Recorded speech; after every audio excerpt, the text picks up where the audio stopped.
Hello, welcome to Compelled to Impact, a channel where experts share wisdom, knowledge, experiences, and ways you can renew your mind and transform your life.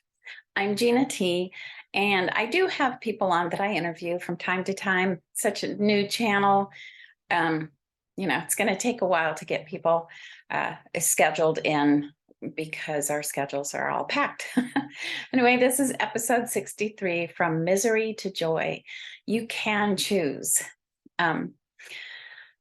If there really is a loving God, why would he allow so much suffering and misery in the world? This is a question of all the ages. I think everybody's asked that at least once in their life. How much trauma and suffering can you take or bear to see or hear about anymore?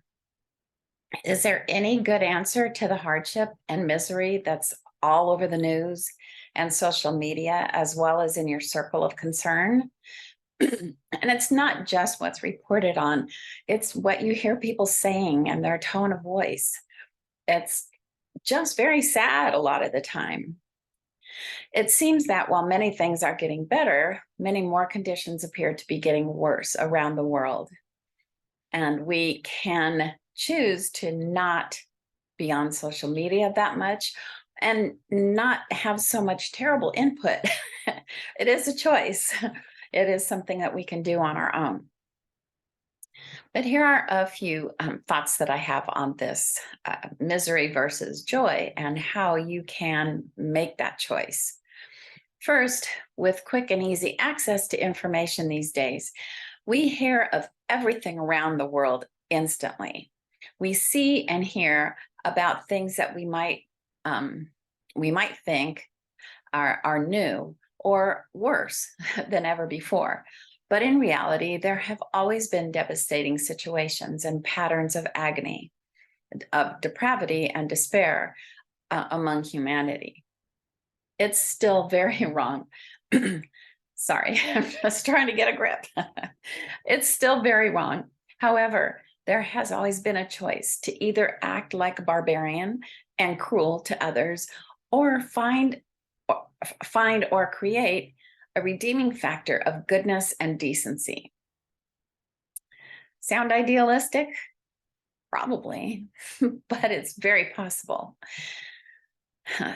Number two, since each person has a choice every moment of the day to choose misery or joy as a part of free will, it really isn't up to a supreme deity to continually save us from ourselves. Although there is always a path of connection where guidance for good is received, you already have access to everything in your spirit to live a good and godly life. And godly meaning holy. You can live a holy and sacred life, even just being part of the world. It truly is up to each person to take personal responsibility for their own thoughts, words, and actions, and make changes necessary to create a much better life. That doesn't mean you're alone in this. There is a force of love that is the core of influence that you can connect with in alignment, a divine presence, God. It's always your choice to continue in misery or joy. Third, when a person chooses over and over to be miserable with their words and actions, they may be addicted to a feeling connected with the trauma. They continually repeat the pattern, which gets more intense and worse until they finally figure out on their own it's destroying them. The hope is that they realize they need to figure out how to modify their behavior before it's irreversible. Maybe they're feeling a certain need with the behavior, but can absolutely find a better way to get the same level of satisfaction by using admirable, honorable methods that create more joy. Fourth, whatever the situation, you can always find a redeeming factor. It might be clearly evident, or you might need to look a little harder, but there is always something that redeems the situation. That little spark is what you can hold on to ignite an entirely new way of thinking, speaking, and acting to live on a higher vibrational level. Whatever reason you feel there is a need that can be filled that only by agonizing behavior, you can be sure that there is something at the opposite end of the pendulum swing that can give a much better and more uplifting result.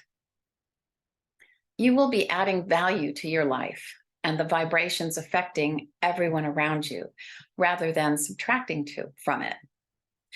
Why wouldn't you want to add value and experience more goodness in your life? There isn't any reward in choosing more misery.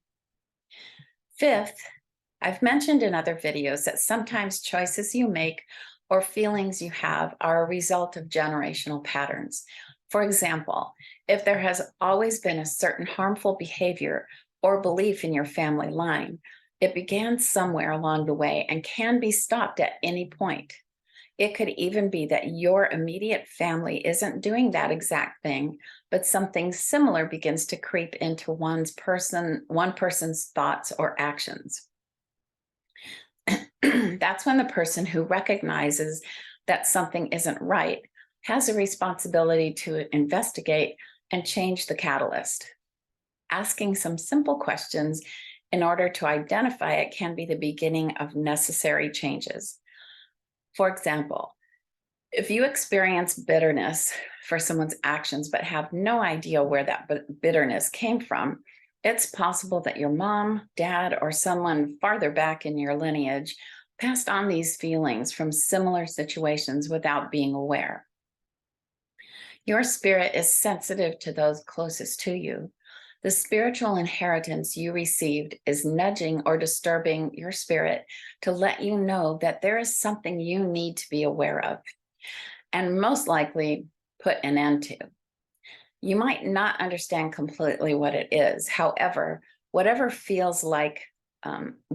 feels like will lead to no good, needs to be nipped in the bud. The same way trees need to be pruned so that only the good fruit grows. You need to be aware of those things that might grow in your spirit, heart, and mind that will only spoil your expansion or improvement.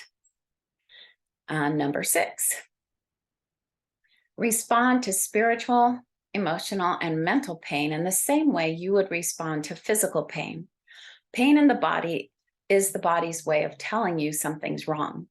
The length of time you ignore the pain could be how long that wrong thing is allowed to fester and grow larger and become more difficult to manage. The sooner you address it, the sooner you can begin healing. It's the same with other elements of who you are. Whether it began with you or it has been a harmful generational pattern, which is sometimes referred to as generational sins. You are meant to be whole in your unique individuality, which sometimes means that you will be whole in a different way than someone else.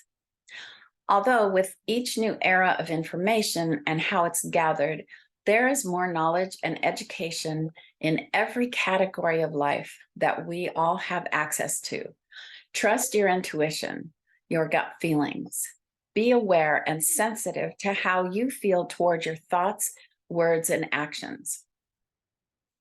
You have every capacity to make the best choices for your life, to choose joy over misery in every single situation. I'm not a doctor of anything, but I know life and have been faced with much adversity along the way. I'm a lifelong learner and have learned to make changes that I can pass on to my children, leaving a lot of destructive traits behind. When you take personal responsibility to take what you've been dealt and make changes that transcend previous damage, you are also redeeming previous generations from those festering wounds. This is not a small thing. When you experience and survive those harmful generational patterns and behavior, your entire lineage is transformed to awareness of more opportunities to choose joy of living excellently. That's it for now. I appreciate your comments subscribing, or even if you email me, I appreciate that. And whatever you have to say is important. Thank you so much for being here. I know you could be listening to anything else.